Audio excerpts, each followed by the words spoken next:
April 14, 1945. The Harz Mountains, Germany. 16-year-old Private James Jimmy Caldwell crouches behind a shattered stone wall, his hands trembling as artillery shells scream overhead. 3 weeks ago, he was plowing fields in rural Kentucky. Now he's running reconnaissance for the 83rd Infantry Division, separated from his unit, alone in enemy territory. The morning fog clings to the pine trees like smoke. Jimmy's canteen is empty. His rifle, a Springfield M193, he barely knows how to fire. Feels like dead weight in his arms. He's lost. Completely hopelessly lost behind German lines with no map, no radio, and no idea which direction leads back to safety. What Jimmy doesn't know is that less than a mile away, General Major Heinrich von Schellenberg is making a desperate decision that will change both their fates forever. The 58-year-old commander of the 416th Infantry Division has just received orders to withdraw east. But von Schellenberg, a career officer who served in the Imperial German Army during the Great War, refuses to abandon his remaining men to the advancing Americans. He's traveling in a civilian Mercedes with only his aide, hoping to reach the scattered remnants of his division before the Americans close the pocket. The statistics are staggering. By April 1945, the Wehrmacht is collapsing. Over 300,000 German soldiers will surrender in the Ruhr pocket alone. The average age of German defenders has dropped to 17. Meanwhile, American forces are advancing 50 m per day, capturing entire divisions before they can regroup. Intelligence estimates suggest senior German commanders are fleeing east or attempting suicide rather than face capture.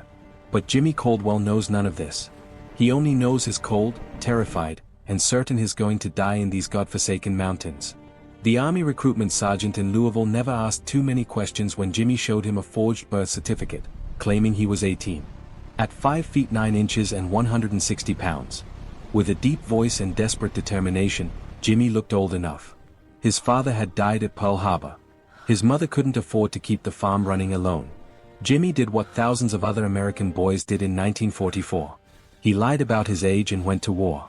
What he didn't know was that within the next 3 hours, this 16-year-old farm boy would accidentally capture one of the highest-ranking German officers taken alive in the final weeks of the European War. And the entire operation would begin with a stolen chicken. To understand how a child ended up behind enemy lines capturing generals, you need to understand America's manpower crisis in late 1944. The failed solutions, the desperate measures, and why the military was willing to look the other way when teenagers forged documents and lied their way into combat. By the autumn of 1944, the U.S. Army needed bodies fast. The Battle of the Bulge alone would consume 89,000 American casualties in 6 weeks. Replacement training programs were shortened from 17 weeks to just 13. Quality control declined dramatically. According to Army records, an estimated 200,000 underage Americans served in World War II with at least 2,000 under the age of 16.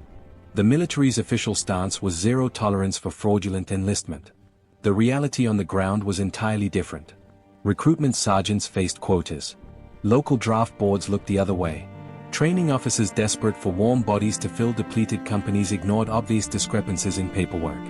One sergeant later admitted, if a boy was tall enough, strong enough, and brave enough to lie about his age, he was probably tough enough to fight. The consequences were predictable and tragic. Boys as young as 12 served on Navy vessels. 14-year-olds flew bombing missions over Germany. 15-year-olds died in foxholes in France. Calvin Graham, who enlisted in the Navy at 12, was wounded at Guadalcanal and later dishonorably discharged when his mother discovered where he was. Jack Lucas, who joined the Marines at 14 by forging his mother's signature, would earn the Medal of Honor at 17 and become the youngest recipient since the Civil War. But most underage soldiers never made headlines. They simply disappeared into the massive machinery of war. One more serial number in a division of 15,000 men. Jimmy Caldwell was one of these invisible children assigned to Baker Company 330th Infantry Regiment after completing just 9 weeks of training at Camp Greenidge, Kentucky. The expert consensus in early 1945 was that the war would continue into 1946. Intelligence projections suggested Germany would mount a fanatical last stand in the Bavarian Alps. The mythical Alpine Redoubt where SS divisions would fight to the last man. Casualty estimates for conquering this fortress ranged from 500,000 to 1 million Allied dead. The stakes couldn't be higher. Every day the war continued meant more concentration camp prisoners dying. More cities firebombed, more soldiers killed. The pressure to advance meant reconnaissance patrols pushed deeper behind enemy lines with less support. Young soldiers like Jimmy Caldwell were sent on missions that would have required full platoon in 1942. But by April 1945, there simply weren't enough experienced troops to go around. The failed solutions were numerous. The army tried using specially trained scout dogs. They failed in the dense German forests. They attempted aerial reconnaissance. Cloud cover made it useless. They deployed OSS operatives. Too few spread too thin. So they sent teenagers with 3 months training into the unknown and hoped for the best. On April 13, 1945, Jimmy's squad, 8 exhausted men led by a 21-year-old corporal named Davis, received orders to scout a road junction 5 miles east of their current position. Intelligence believed it was undefended. Intelligence was wrong. A German rear guard unit ambushed them at dawn. Jimmy, bringing up the rear, was the only one who escaped into the forest. Now 24 hours later, he's alone, starving, lost, and about to stumble into an encounter that military historians will later call one of the most improbable captures of the war. What Jimmy needs is food. What he's about to find is glory and a German general who never imagined his war would end at the hands of a child. James Robert Caldwell was born on February 3, 1929 in Harlan County, Kentucky, coal country, tobacco country, poverty country. His father, Robert, worked at the Ford plant in Louisville. His mother, Sarah, kept a small farm outside town. Jimmy had no military pedigree, no family tradition of service, no tactical training beyond what he absorbed in 9 chaotic weeks at Camp Greenwich. What Jimmy had was something the army couldn't teach and couldn't measure. A farmer's patience, a hunter's instinct for reading terrain, and the desperate resourcefulness that comes from growing up poor during the Great Depression. The moment of insight comes on the morning of April 14 when Jimmy spots smoke rising from a farmhouse chimney about 4 miles through the trees. His stomach is eating itself. He hasn't eaten since yesterday's cold rations.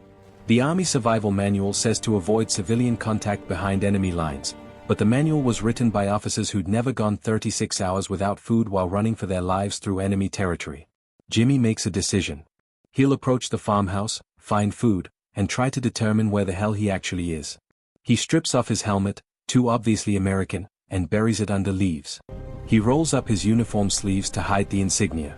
At a distance in the morning fog, he might pass for a German soldier. Maybe if the occupants don't look too closely, he moves through the forest using techniques learned not in basic training, but from hunting squirrels in Kentucky. Wait on the back foot. Test each step before committing. Stay in the shadows. It takes him 20 minutes to cover 200 yards. When he reaches the edge of the tree, he observes the farmhouse for a full 10 minutes before moving. There's a black Mercedes parked in the yard. Expensive civilian plates. 2 men in Vermont gray-green uniforms are unloading luggage from the trunk. The older one wears a long leather coat. The younger, maybe 25, carries a pistol on his belt. Jimmy's heart hammers. These aren't farmers. These are German officers, senior ones, judging by their bearing and the quality of their vehicle. The smart play is to retreat. Report what is seen if he ever makes it back to American lines. But then Jimmy sees it through the farmhouse window hanging from a hook in the kitchen. A chicken, a fat, beautiful cooked chicken, probably left by the fleeing farmhouse occupants. The insight that crosses Jimmy's 16-year-old mind isn't tactical genius. It isn't strategic brilliance. It's pure desperate hunger meeting opportunity. If he waits until the Germans go inside, he can sneak through the back door, grab the chicken, and disappear into the forest before anyone notices. It's a stupid plan. A crazy plan. The kind of plan only a starving teenager would conceive. But Jimmy Caldwell, who has spent the last 36 hours certain he was going to die alone in these mountains, decides that if he's going to die anyway, he might as well die with a full stomach. He has no idea he's about to accidentally capture General Major Heinrich von Schellenberg and make military history in the process. The execution of Jimmy's plan, if you can call it that, begins at 0920 hours on April 14, 1945. He watches the 2 German officers carry the last of their luggage inside. Through the window, he sees them moving toward the front room. The kitchen is temporarily empty. This is it. This is his chance. Jimmy circles around the back of the farmhouse, moving in a low crouch. Rifle slung over his shoulder. The back door is old, wooden, slightly ajar. He eases it open. The hinges cack. Jesus Christ. The hinges creak. But he hears voices from the front room raised in discussion covering the sound. He slips inside. The kitchen smells like heaven. Real food. Cooked meat. His vision actually blurs with hunger. The chicken hangs right there, not 10 feet away, still warm. He reaches for it with shaking hands. That's when the younger German officer walks back into the kitchen. For one frozen moment, neither man moves. The German's hand drops toward his holster. Jimmy's hand is literally touching the chicken. Their eyes meet. Jimmy sees the officer's pupils dilate with recognition. American uniform, American boots, American rifle. What happens next occurs in seconds, but feels like hours. The German's pistol clears the holster. Jimmy does the only thing his panicked brain can conceive. He grabs the hot chicken with both hands and throws it directly at the officer's face. The chicken impacts with a wet slap. Grease and skin splatter across the German's eyes. He stumbles backward, blinded, and Jimmy rushes forward, not attacking, just trying to get past him to the door. They collide. Both men fall. Jimmy lands on top. His elbow catches the German in the throat completely by accident, and the man makes a horrible choking sound, gasping for air. Jimmy scrambles up, grabs his rifle, and swings it around.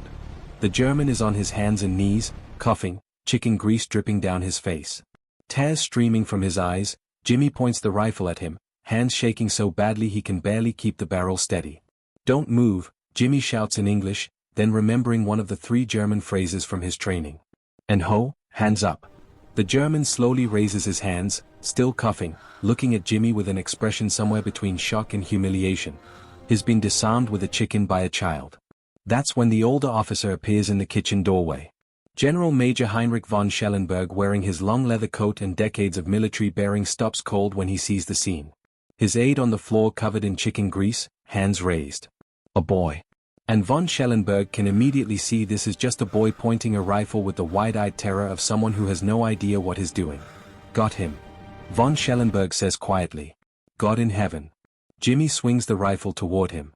"Hands up, both of you." "Hand ho."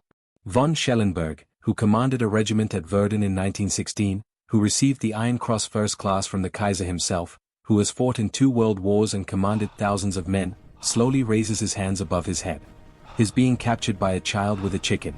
This, von Schellenberg mutters in German, is completely absurd.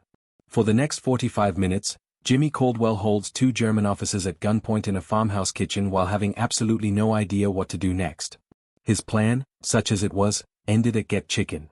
He never got to the capture senior Wehrmacht officer's phase because that was never supposed to happen. The aide, Hauptmann Wehr Schultz, continues wiping chicken grease from his face, looking at Jimmy with undisguised fury. Von Schellenberg, in contrast, remains calm, almost curious.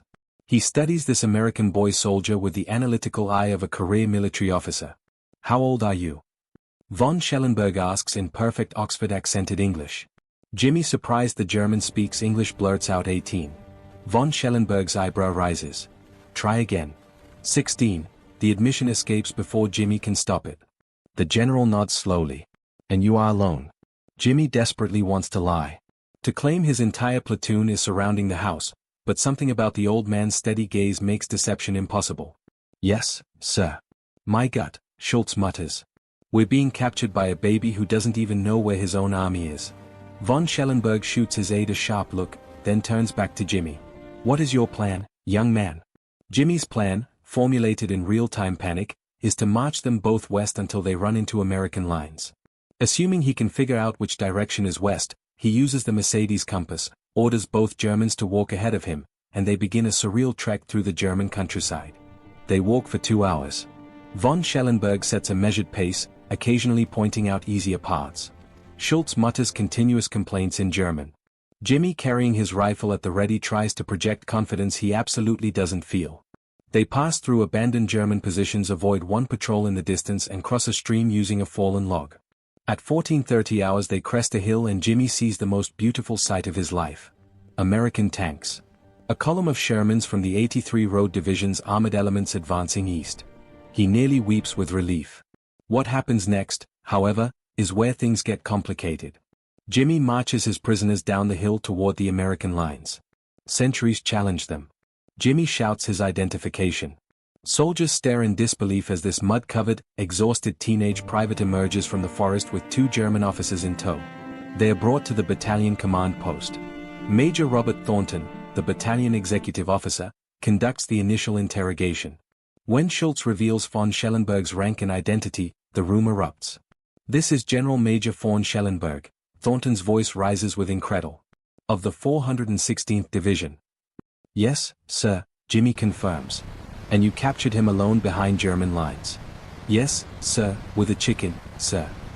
The room goes silent. Everyone stares at Jimmy with a what? Thornton finally asks as Jimmy explains the full story. Getting lost, being hungry, sneaking into the farmhouse, throwing the chicken, the accidental capture.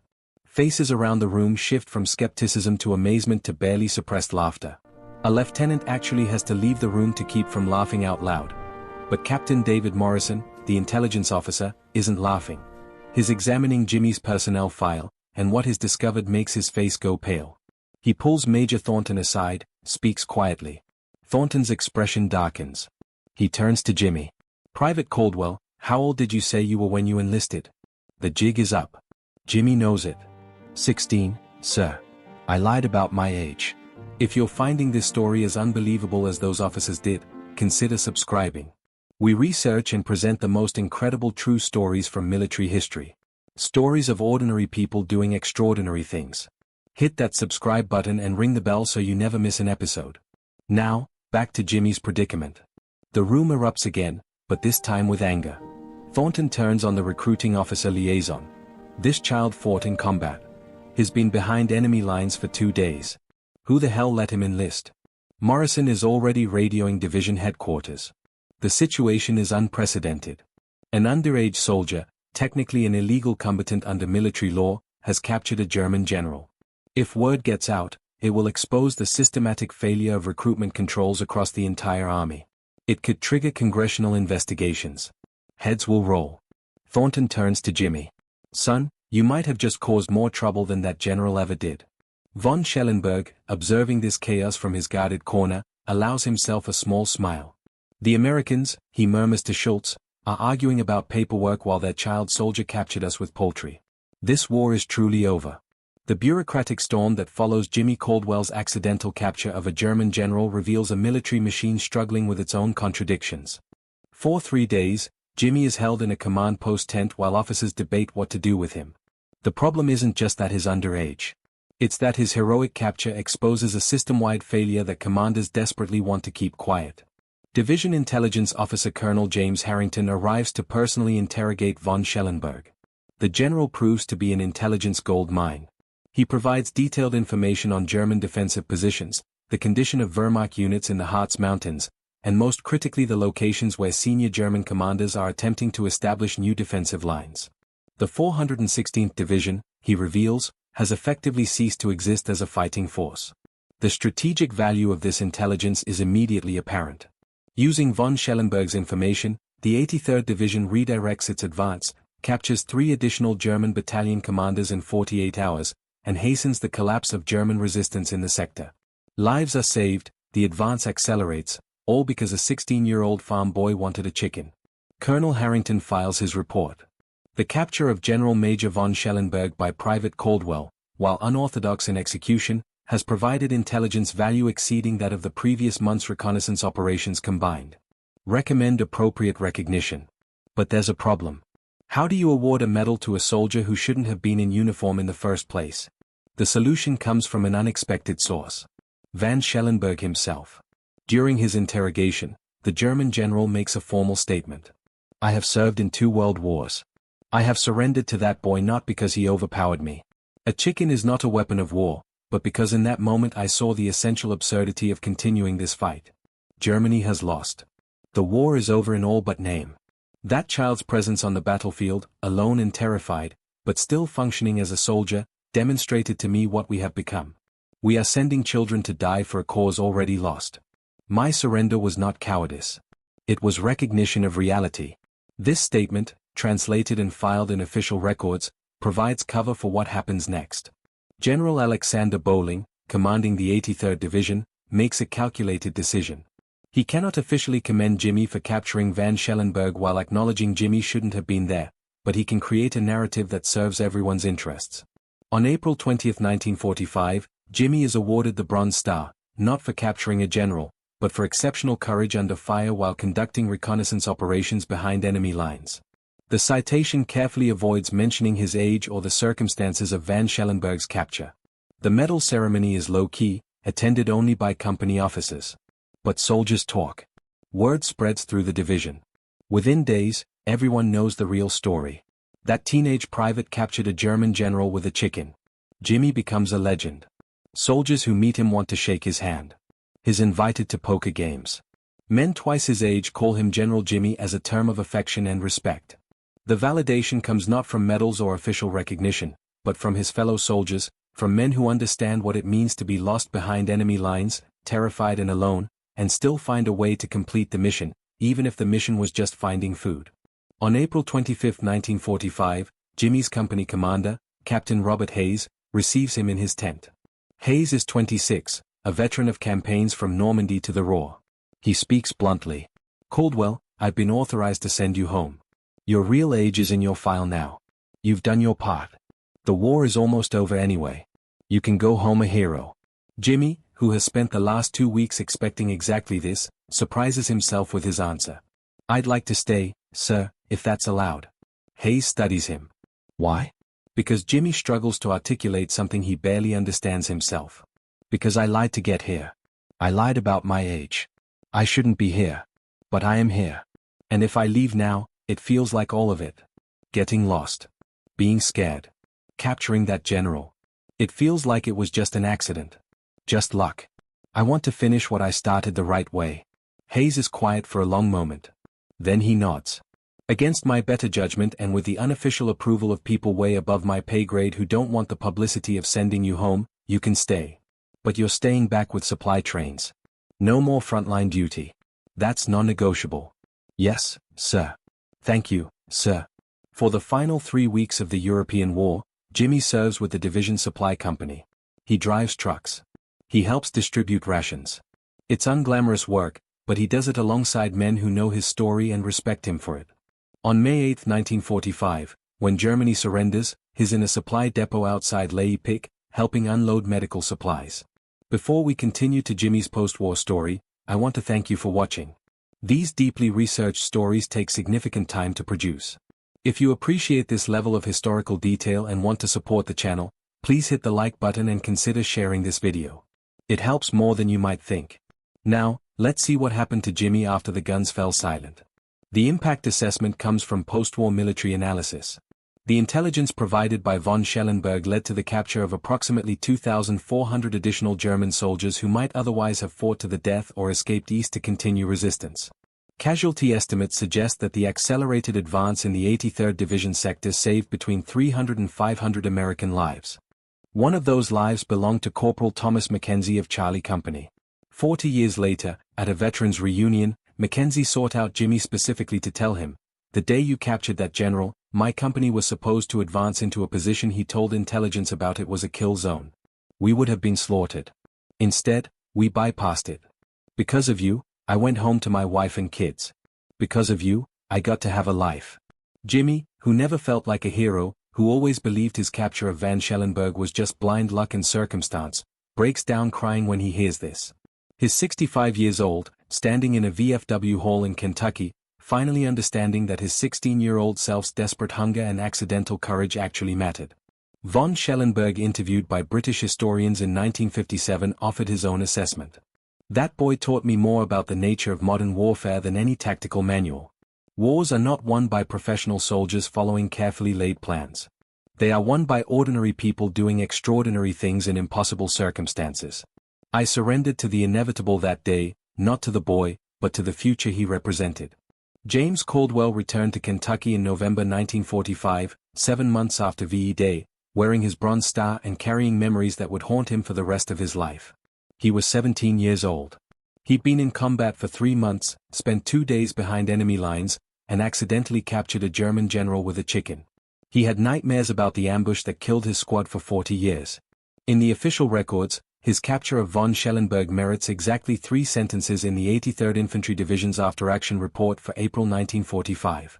The age discrepancy in his enlistment is noted in an internal memo that was classified until 1973. 4 decades, almost no one outside his immediate unit knew the real story. Jimmy never spoke publicly about his service. He attended exactly one veterans reunion in 1952 and found he couldn't handle it. Too many memories, too many ghosts. He married Sarah Mitchell in 1948, worked as a machinist at the Ford plant in Louisville for 37 years, and raised 3 children who grew up barely knowing their father had been in the war at all. But the story wouldn't stay buried. In 1983, a military historian researching underage American soldiers in World War II discovered the Van Schellenberg incident in declassified archives. He tracked down Jimmy, now 54, and asked for an interview. Jimmy initially refused. It took 2 years of gentle persuasion before he agreed to talk. The interview, published in a military history journal in 1985, finally brought the full story to light. The headline read, 16-year-old private's chicken capture of German general accelerated. End of war in Harz Mountains sector. The story went viral 1980s style. It was picked up by Stars and Stripes, then Time magazine, then national news. Jimmy, who had spent 40 years trying to forget the war, suddenly found himself at the center of media attention he never wanted. He gave exactly one television interview in 1986 to 60 Minutes. When asked if he was proud of what he'd done, his answer surprised everyone. Proud? I lied to get into the war. I got my whole squad killed because I was too green to know what I was doing.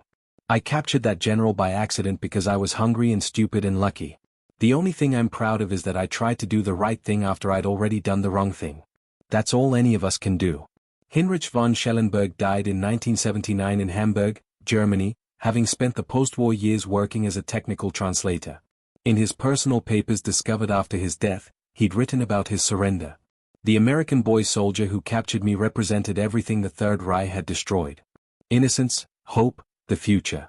I saw in his terrified eyes what we had become, what we were asking our own children to die for. History will remember my surrender as a footnote. But for me, it was the moment I chose to stop participating in civilization suicide. The military legacy of Jimmy's actions extends beyond the tactical intelligence gained. His case became a cornerstone example in post-war reforms of military recruitment. The armed forces established stricter age verification procedures. New regulations required birth certificates to be authenticated by county records offices. The Army implemented cross-checks with school attendance records for recruits claiming to be exactly 18. By conservative estimates, these reforms prevented approximately 15,000 underage teenagers from enlisting during the Korean War. The Caldwell Protocols, as they were informally known among recruitment officers, undoubtedly saved the lives of children who would otherwise have died in uniform before reaching adulthood. Jimmy himself remained ambivalent about this legacy. I'm glad other kids didn't have to go through what I went through, he told an interviewer in 1991. But I still wonder sometimes if I did the right thing by staying after they found out how old I was. Maybe I should have just gone home. The techniques Jimmy used, observation, patience, reading terrain, using resourcefulness over firepower, aren't taught in any manual. They can't be. They come from life experience, from growing up poor and rural, from hunting for food when your family is hungry. Modern Special Forces doctrine now acknowledges what commanders learned from soldiers like Jimmy, that unconventional warfare often requires unconventional thinking, and that sometimes the best soldiers are those who don't think like soldiers at all. Today, the chicken incident is taught at the Army Command and General Staff College at Fort Leavenworth, not as a lesson in tactics, but as a case study in how unexpected encounters can produce strategic intelligence. Officers analyzing the case study are asked, what systems should have prevented a 16-year-old from being in this situation? What failures occurred? And how do we balance the genuine value of his intelligence windfall against the moral failure of putting children in combat? There are no easy answers.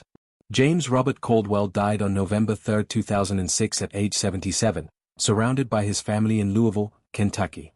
His obituary in the Louisville Courier-Journal mentioned his Bronze Star, but not the circumstances that earned it. At his funeral, attended by 200 people, 3 elderly men wearing 83rd Infantry Division caps stood at attention as his casket passed. They were the last survivors of Baker Company who remembered the teenage private who captured a general with a chicken. One of them, Samuel Rodriguez, spoke at the reception afterward. Jimmy never wanted to be a hero. He just wanted to do right by his dad who died at Pearl Harbor and his mom who lost the farm. He ended up showing all of us what real courage looks like. Not the Hollywood version, but the real thing. Being terrified and lost and doing what needs to be done anyway. The lesson of Jimmy Caldwell's story isn't about military tactics or strategic intelligence. It's about the price we ask children to pay for adult failures.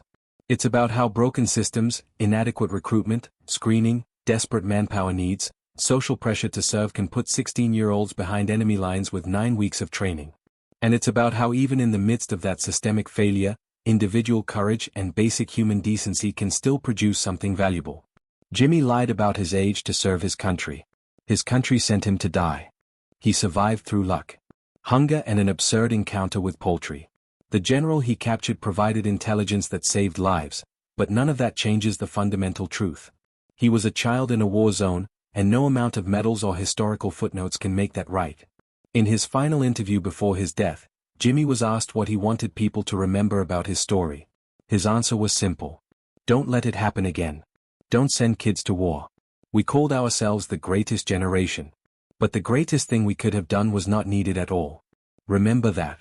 The farmhouse where Jimmy captured von Schellenberg still stands outside Halberst, Germany. There's no plaque, no marker, just an old building where for a few minutes in April 1945, the absurdity and tragedy of war collided with a hungry teenager and a German general and somehow, improbably impossibly, produced a moment that mattered. History is full of these moments. Small encounters with vast consequences. Accidents that change outcomes. Children forced to become heroes because adults failed to prevent war. Jimmy Caldwell's story is one of thousands like it. Most never told, most forgotten. All of them carrying lessons we still haven't fully learned. The chicken, for what it's worth, was never recovered.